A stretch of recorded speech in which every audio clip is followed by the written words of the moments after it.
주요 기도에 참여한 사랑하는 모든 성도들 위해 하나님의 크신 은혜와 사랑이 함께 하시기를 주님의 이름으로 축원합니다. 사도 바울은 감옥에 3번 혹은 4번 갔다고 그렇게 전해져 오고 있습니다. 제일 먼저는 그 가이사라에 있는 그 로마 군대 안에 있는 군교도소에서 2년 동안 갇혀 있었습니다. 그리고 로마로 가서 내가 월세를 내고 집을 하나 구해요. 그러면 로마 정부에서 로마 병사를 보내가지고 그 집 앞에 지키는 겁니다. 가택연금이죠. 이것이 로마에서의 첫 번째 감옥 생활이고, 일시적으로 풀려났다가 주후 66년에 또다시 체포되어서 로마 감옥에 있다가 순교를 당했다, 이렇게 전해져 오고 있습니다.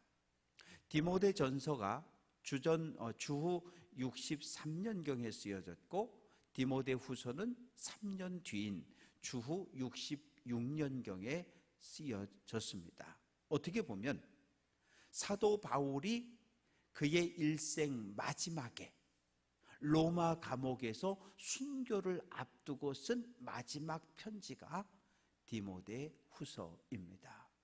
사람에게 보내졌잖아요. 근데 디모데는 어디에 있었냐면 에베소 교회에서 담임 목회자로 목회를 하고 있었어요. 그런데 사도 바울은 왜 디모데에게 편지를 쓰고 있을까요? 이제 나는 죽어요. 순교를 당할 것을 알아요. 그러면 내 뒤를 이어서 믿음의 아들인 디모데가 복음을 전하고 전도하는 사역을 감당해야 할 텐데 아직 나이가 좀 어려요. 그리고 목회 경험이 짧아요. 그래서 교회 안에서 일어날 크고 작은 일들에 대해서 위로하고 격려하고 용기를 줄 목적으로 디모데에게 편지를 썼어요. 목회자는 어떤 삶을 살아야 하는가? 목회자는 성경 전문가여야 돼요. 성경 말씀을 정확하게 가르치고 설교하고 전하는 사람이 목회자예요. 우리 목사님은 사랑도 많고 기도도 많고 신방도 열심히 하고 다 좋은데 성경을 몰라. 그러면 목회 그만둬야 돼요. 왜? 목회를 하면 안 돼. 왜? 목회자의 첫 번째 사명은 하나님의 말씀을 정확하게 가르치고 전하는 데 있기 때문에 이게 안 되면 목회자의 자격이 없는 거예요. 또 수학 1타 강사는 수학만 잘 가르치면 돼요. 어떻게 살든 상관이 없어요. 알코올 중독자로 살든 도박을 하든 주식을 하든 뭘 하다가도 강의 시간에 나와서 강의만 잘하면 1타 강사가 되는 거예요. 근데 목사는 말씀을, 진리의 말씀을 정확하게 가르칠 뿐 아니라 전한 말씀대로 살아야 되는 거예요. 이게 안다면 강단에서 선포하는 말씀과 강단 아래 내려가서 성도들과 교제하며 살아가는 삶이 너무나 차이가 크면 목회하면 또 안 돼요. 그래서 목사가 힘들어요. 왜? 강단에서 설교한 만큼 100%는 못 맞춰도 최대한 맞춰서 살아가야 하기 때문에 그거 못하면 목회 그만둬야죠. 왜? 목회를 하면 할수록 교인들에게 상처를 주고 목회를 하면 할수록 교회는 혼란에 빠질 수밖에 없어요. 예수님이 33살에 돌아가셨으면 주후 30년에서 32년 사이고, 지금 이 편지가 주후 66년에 쓰여지고 있으니까 예수님 십자가에 죽고 부활하셔서 하늘로 올라가시고 이제 꼴랑 30년 지났어요. 30년. 우리 교회는 하나님의 놀라운 은혜를 입어서 개척하고 30년 됐을 때 교회가 엄청나게 부흥하고 성장했잖아요. 그런데 이 당시는 그렇지를 못했어요. 왜? 에베소라고 하는 지역은 에베소라고 하는 지역은 아데미 여신을 숭배하는 도시였어요. 그죠? 이 에베소에 사는 사람들은 다 아데미라고 하는 여신을 숭배하는 사람이고, 또 로마 황제를 살아있는 신으로 숭배했었는데, 아주 다른 어떤 도시보다도 이 에베소 사람들은 로마 황제를 신으로 숭배하는데 가장 앞장섰던 도시 가운데 하나가 에베소예요. 아니, 이런 지역에서 복음을 전하고 교회를 하나 세웠다고 그래서 교회가 막 부흥하고 성장할 수 있어요? 그거 안 쉬워요. 대단히 어려운 일이에요. 그런데 그 지역에서 교회가 세워졌고, 사도 바울이 복음을 전해서 교회가 세워지고 이제 얼마 안 됐어요. 왜? 1차 전도 여행, 바울이 에베소에 복음을 전한 건 2차 전도 여행이거든요. 2차 전도 여행이니까 이제 고작 한 13년, 15년밖에 안 됐어요. 에베소 교회가 세워진 지.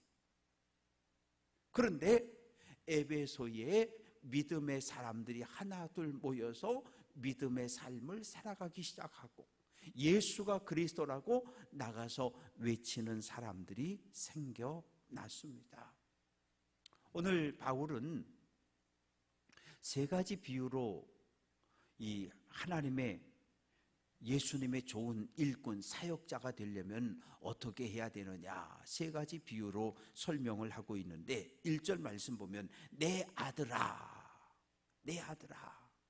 디모데후서 1장 2절에서도 이 디모데를 부를 때 내 아들아 이렇게 부르고 있어요. 원래는 스승과 제자잖아요. 선생님과 학생이었잖아요. 스승과 제자 관계하고 아버지하고 아들 관계는 하늘과 땅이에요. 내 아들아. 아버지와 아들은 생명이 물려졌잖아요. 바울과 디모데는 육체적으로는 물려준 것이 없지만 믿음의 아버지, 믿음을 물려준 아버지입니다. 내 아들아, 너는 그리스도 예수 안에 있는 은혜 가운데서 강하라. 강하라는 거예요. 어디에서? 예수 그리스도의 은혜 안에서. 수백 년 된 나무의 공통점을 보면 주변에 큰 강이 흘러가거나 아니면 뿌리 밑에 깊은 샘이 있어요. 그래서 어떤 경우에도 그 나무가 마르지 않습니다. 오늘 우리의 믿음의 터는 다 동일해요. 무엇입니까? 예수 그리스도입니다. 예수 그리스도. 우리의 믿음이 하나님의 말씀, 예수님의 가르침 위에 굳게 서 있어야 해요. 만약에 우리가 지금 믿음의 집을 한 채씩 다 짓고 있는데 믿음의 집의 터가 예수 그리스도가 아니라고 하면 이건 그냥 바람이 불면 뿌리채 뽑혀서 넘어가고, 비가 오면 불이 나면 그냥 다 우르르르 불타버리고 맙니다. 베드로와 요한이 기도하러 올라가다가 태어나면서부터 일어서 보지를 못한 지체 장애인을 만났잖아요. 베드로가 뭐라고 이야기합니까? 깡통 놓고 구걸하는 사람, 깡통에 떨어지는 동전 소리에 웃었다 슬퍼했다를 반복하는 이 사람을 향해서 내게 은과 금은 없다. 그런데 내게 있는 이것을 내게 주는데 나사렛 예수 이름으로 일어나 걸어라. 그리고 손을 잡고 잡아 당겼더니 발과 발목과 이 온몸에 힘이 생겨서 어떻게 했어요? 하나님을 찬양하며 성 안으로 걸어 들어갔어요. 왜? 이때까지 살면서 단 한 번도 성 안에, 성전 안으로 들어갈 수가 없었어. 왜? 장애인이라고. 장애인은 성전 출입 금지라고 거기 딱 써놨거든요. 장애인이 성전 안으로 들어오면 매를 맞고 쫓겨남을 당하거든요. 한 번도 들어가 보지 못한 성전 안으로 걸으며 뛰며 하나님을 찬양하며 달려 들어갑니다. 우리는 능력을 가지고 있어야 돼요. 사도행전 1장 8절 너희에게 성령이 임하면 너희가 뭘 받는다고요? 권능, 능력을 받는다는 거예요. 능력을. 그런데 우리가 받는 능력하고 세상에서 이야기하는 능력은 달라요. 시장이 되려면 시장이 될 만한 능력이 있어야 되고, 도지사가 되려면 도지사의 될 만한 능력이 있어야 하고, 대통령을 해먹으려면 대통령을 해먹을 만한 능력이 있어야 돼요. 세상에서 이야기하는 능력은 내가 공부 열심히 해서 사시고시 다 패스해서 이렇게 높은 지위와 간직, 이걸 가지면 능력이 있다고 이야기해요. 저 사람 능력이 있다는 거예요. 그러면 세상에서 내가 공부 열심히 하고 열심히 해서 시험 치고 해서 딱딱딱 올라가서 큰 권세와 능력을 가지면 그거 가지고 뭐 합니까? 나보다 약한 사람을 지배하고 다스리고 통치하는 거예요. 그게 세상 능력이에요. 그런데 교회에서 이야기하는 능력은 달라요. 같이 한번 해볼까요? 능력은 하나님의 선물이다. 교회에서, 성경에서 이야기하는 모든 능력은 하나님의 선물이에요. 하나님의 선물은 나를 위해 쓰면 안 돼요. 하나님이 우리에게 주시는 능력은 타인을 위해서, 교회를 위해, 교회 공동체를 위해, 지역사회를 위해서 봉사라고 주시는 능력이에요. 하나님이 주시는 모든 은사는 선물인데 어느 것 하나 나를 위해 사용하면 안 돼요. 하나님이 주신 은혜, 하나님이 주신 능력, 많은 은사를 가지고 교회의 덕을 세우며 예수 그리스도의 영광을 드러내는 삶을 사는 것, 그것이 하나님께서 우리에게 능력을 주신 목적입니다. 어떤 사람을 만나느냐에 따라서 한 사람의 인생이 달라져요. 베드로는 갈릴리에서 고기 잡는 어부였잖아요. 그런데 예수님을 만났고 너 나 따라와. 그래서 따라갔더니 사람을 낚는 전도자가 되었어요. 인생 밑길을 걸어가다가 절망과 좌절 속에 앉아있다가 단 한마디 선생님의 음성, 잘했어! 라고 하는 선생님의 한마디 때문에 아이의 인생이 바뀌어졌다는 이야기를 우리 많이 듣잖아요. 어떤 사람을 만나느냐, 어떤 부모를 만나느냐, 어떤 남편, 어떤 아내, 어떤 부모를 만나느냐, 어떤 선생님을 만나느냐에 의해서 우리의 인생은 달라질 수 있습니다. 그러면 이제 우리가 예수님 만나고 우리 인생이 변했으면 우리도 누군가에게 힘들고 고통스러운 삶을 변화시켜 줄 수 있고 위로해 줄 수 있고 힘을, 용기를 불러일으킬 수 있는 능력과 은혜를 나누는 삶을 살아가는 귀한 성도들 될 수 있기를 주님의 이름으로 축원합니다. 사도 바울이 이 좋은 일꾼에 대해서 이야기하는데 첫째는 병사의 비유입니다. 3절, 너는 그리스도 예수의 좋은 병사로 나와 함께 고난을 받으라. 그리스도 예수의 좋은 병사로, 여기까지는 참 좋아요. 그런데 그 뒤가 싫어요. 왜? 나와 함께, 예수와 함께 고난을 받아라. 예수 믿으면 불행 끝, 행복 시작. 이 말이 맞아요, 틀려요? 맞아요, 맞기는. 그런데 기억하셔야 돼요. 예수 믿으면 하나님의 거룩한 백성이 되기 때문에 사탄의 통치를 받던 그 고통의 삶에서 불행 끝, 하나님의 백성에 대해서 하나님의 나라에서 하나님의 생명을 누리며 사니까 행복 시작이 맞아요. 그런데 성경을 보면 예수의 제자로 살아간 사람들의 끝은 다 어땠어요? 예수 안 믿으면 좋을 것 같아. 왜? 사도 바울이 예수 만나기 이전에는 어떤 삶을 살았어요? 지나가기만 하면 사람들이 인사를 꾸벅꾸벅하고 박수치고 존경하고 이런 삶을 살던 바울이 부활한 예수 만나고 세상적으로 망했어요. 왜 망했어요? 툭 하면 경찰서에 끌려가 두들겨 맞고 교도소에 갇히고 뭐 돌멩이에 맞아서 기절하고 피를 줄줄 흘려서 사람들이 죽은 줄 알고 내다 버리고 배 타고 가다가 배가 파손하고 뭐 나무단을 만졌더니 뱀이 튀어나와서 깨물고, 어떻게 보면 바울은 예수 안 믿었으면 세상적으로 정말 멋진 인생을 살아갈 수 있었던 그런 사람이잖아요. 그런데 바울이 예수를 믿었기 때문에 예수와 함께 고난을 감당한 거예요. 우리도 마찬가지예요. 우리가 예수를 내 인생의 주인으로 영접한 그 이후부터 우리에게 고난이 올 때 그 고난을 받아들여야 돼요. 내가 예수 안 믿었다라면 이런 고난은 안 왔을 텐데. 왜?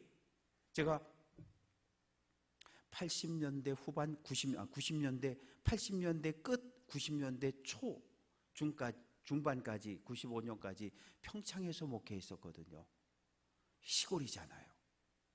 그런데 집사님, 권사님들의 간증 들어보면요, 예수 믿고 교회 간다고 두들겨 맞은 분 계시죠. 남편이 가위 갖다가 머리 쫑당쫑당 다 잘라놓지요. 신발 갖다 감추죠. 새벽기도 갔다 오면 문 걸어 잠궈놓고 안 열어주죠. 이렇게 고난을 당하신 분들의 간증이 많이 있었어요.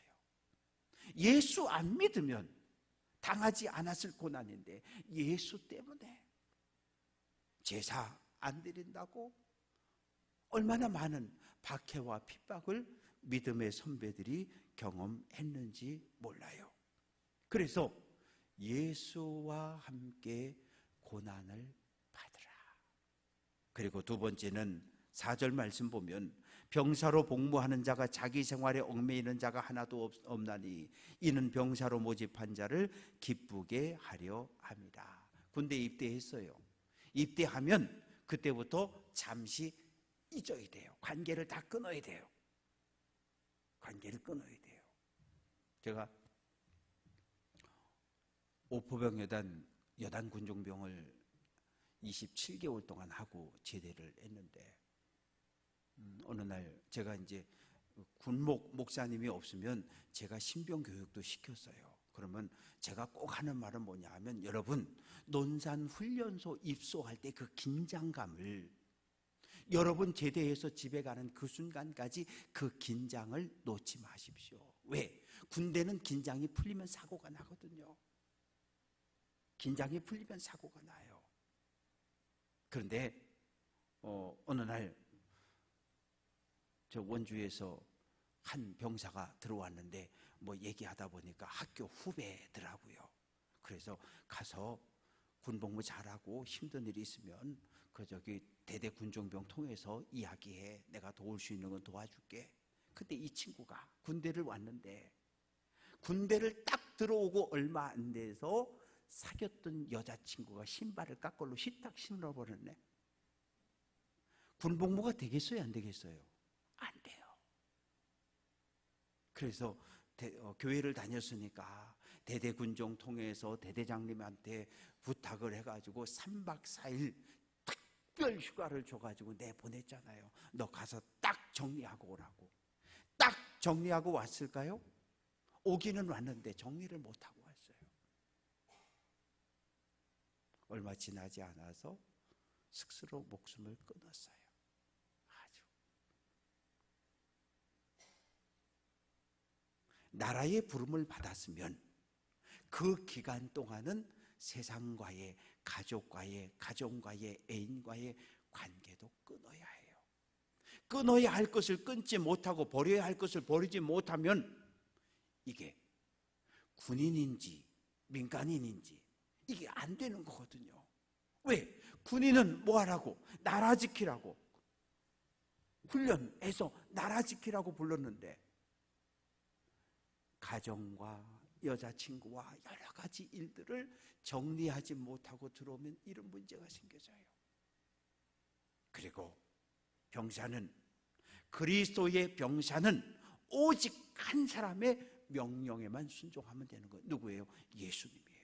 예수님이 가 그러면 가면 되고 서 그러면 서면 되는 거예요.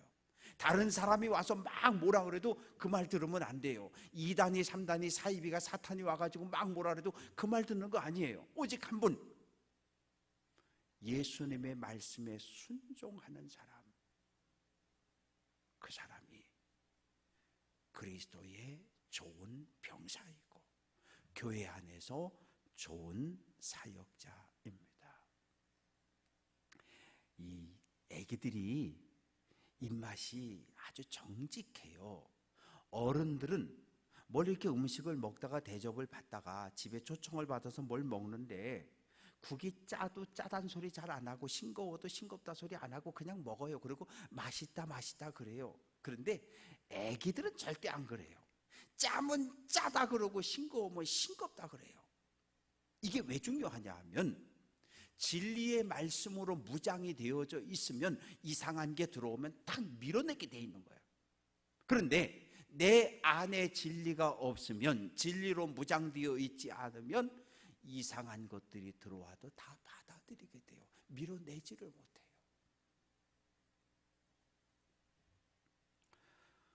두 번째는 경기하는 운동선수를 비유로 해서 이야기합니다. 여기서 운동선수는 올림픽에 나가서 경기를 뛰는 운동선수. 요즘 중국 항저우에서 우리 아시안게임이 진행이 되고 있잖아요. 그런데 경기에서 제일 무서운 사람이 누구일 것 같아요? 심판이에요. 축구, 야구, 배구, 탁구, 테니스 모든 운동에서 심판이 제일 중요해요.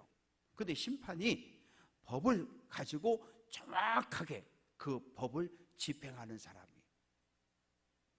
심판이에요. 심판이 이랬다 저랬다 그러면 그건 그 경기가 엉망이 되는 거고, 수년 동안 땀 흘려 노력한 사람들의 이 수고로움이 헛되게 되고 맙니다. 운동선수는 결승점을 통과할 때까지 긴장을 풀면 안 돼요. 이 긴장이 풀어지면 어떻게 돼요? 망하는 거예요. 롤러 스케이트 개주했잖아요, 우리나라. 그런데 마지막 들어오는 선수가 보니까 1등 같아. 그래가지고 아직 한 몇 미터 남았는데 손을 번쩍 들고 이겼다 그랬는데 뒤따라오던 선수가 왼쪽 발을 쭉 내밀어가지고 0.001초 차로 메달 색깔이 바뀌어버렸어요.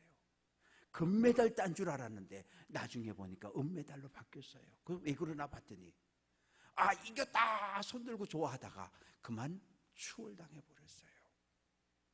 우리 믿음의 삶도 마찬가지예요. 세례 받았어요. 이제 하나님 말씀대로 하나님의 백성으로 살기로 약속했어요. 요 땅, 그래서 마라톤을 뛰는 것처럼 42.19km를 열심히 뛰어가는 거예요. 뛰어가다 보면 이단이 달려들고 마귀가 달려들어요. 그래도 그냥 가는 거예요. 어디까지? 42.19km를 해서 요 결승전 테이프를 통과해야 되는 거예요. 42km까지 뛰어가서 넘어지면 구원은 얻는다 못 얻는다? 못 얻는 거예요. 왜? 결승점을 통과하지 못했으니까. 그래서 운동선수가 열심히 땀 흘려서 운동하고 훈련하고 그리고 그 경기에서 최선의 혼신의 힘을 다 쏟아서 우승하게 되면 월계수 나무로 똘똘똘 관을 만들어서 월계관을 씌워주는 것처럼 영광을 얻는 것처럼 최선을 다해야 합니다. 그리고 세 번째는 6절 말씀 보면 수고하는 농부가 곡식을 먼저 받는 것이 마땅하다. 수고한다라고 하는 이 단어 속에는 농사를 생각해 보면 돼요. 겨울이 지나면 농부가 제일 먼저 뭐 합니까? 뭐 이렇게 풀도 다 이렇게 돌 골라내고 그다음에 옛날에는 소 이려 해가지고 밭을 갈잖아요. 트릭해 갖고 지금은 다 갈아버리지만 밭 갈고 그리고 고랑 만들고 뭐 거름도 주고 비료도 주고 그리고 다 해가지고 씨다 심고 이 모든 수고로움, 노동이 수고입니다. 싹이 나고 여름 장마 태풍 다 지나고 가을이 되면 결실이 오게 되면 그 결실을 누가 먼저 맛보는 겁니까? 농부가 먼저 맛보는 것이 맞는 거예요. 왜? 봄부터 가을까지 열심으로 쉼없이 일을 했기 때문이지요. 그래서 바울은 디모데에게 가장의 마음으로, 아버지의 마음으로, 농부의 마음을 가지고 에베소 교회에서 말씀을 선포하고 복음을 전하고 가르치라는 거예요. 가르치라는 거예요. 설교도 성경 말씀을 가르치는 거고, 성경 공부도 이제 이번 주 토요일 날은 성경 공부해요. 지난번에 한 번 하고 이제 명절 때문에 쉬었는데 20페이지부터 44페이지까지 다 읽어오라고 제가 숙제를 내드렸단 말이죠. 읽어오셔야 돼요. 읽어오셔야 돼. 그 성경 공부도 뭐예요? 성경 하나님의 말씀을 가르치는 것이고, 기도회 때도 새벽 기도회 때도 다 마찬가지예요. 하나님의 말씀을 가르치고 하나님의 말씀을 배우고, 그래서 하나하나 믿음의 씨앗이, 진리의 씨앗들이 마음판에 새겨지고 이것이 싹이 나고 자라서 열매 맺을 때 우리가 하나님 거룩한 백성으로 살아갈 수 있습니다. 큰 나무 보면 어때요?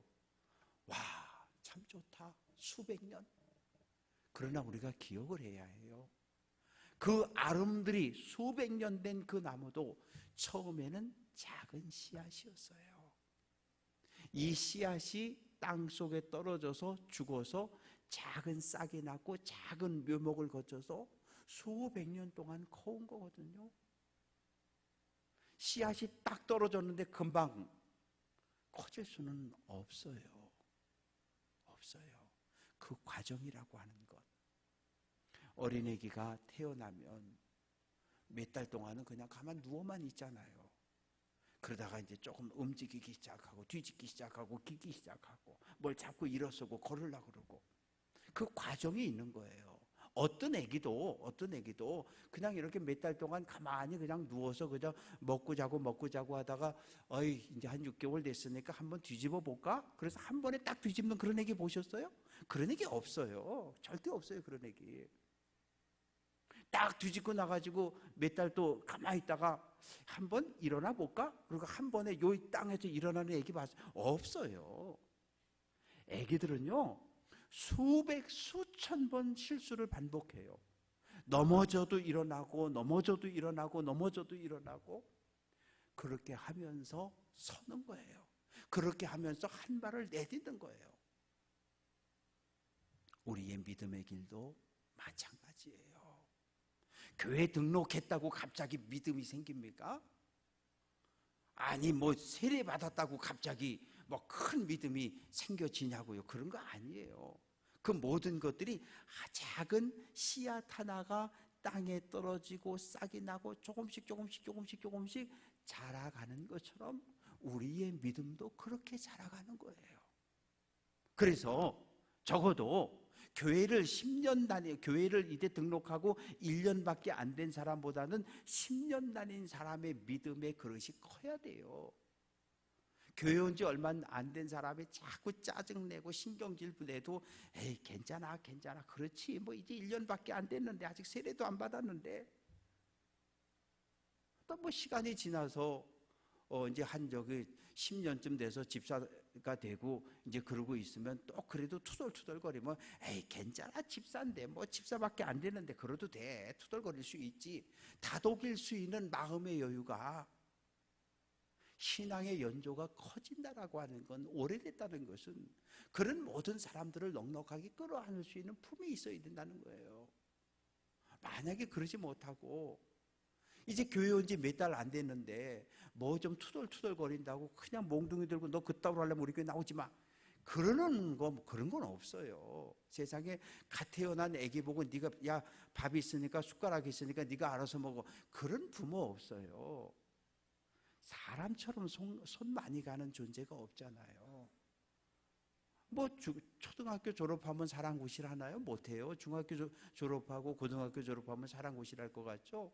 뭐 대학 졸업하면, 군대 갔다 오면 아니에요. 이 보면 나이 50, 60 돼도 사람구실 못하는 사람들이 있잖아요. 이 사람처럼 안 변하는 이런 존재도 없어요. 그런데 또 사람처럼 한 번 변하면 한순간에 180도 돌아버려서 온전한 하나님의 사람으로 거듭난 사람들이 수도 없이 많아요. 말씀을 정리합니다. 우리는 예수님의 군사예요. 예수의 군사가 됐으면 예수님과 함께 고난도 당해야 해요. 그 고난을 기쁨으로 받아들일 수 있어야 하고 참아낼 수 있어야 해요. 그리고 예수님의 말씀에 철저하게 순종하는 귀한 성도들 될 수 있기를 주님의 이름으로 축원합니다. 우리는 운동선수처럼 정말 매 순간 최선을 다해야 해요. 믿음의 길을 걸어가는 이 일에도 최선을 다해야 해요. 대충 설렁설렁 그런 거 없어요. 그런 거 없어요. 왜? 대충 졸면서 자면서 가다 보면 마귀가 사탄이 달려들어서 다 물고 뜯어버려요. 이단이 달려들어서 다 끌고 가버려요. 그러면 안 돼요. 깨어서 근신하는 귀한 성도들 될 수 있기를 주님의 이름으로 축원합니다.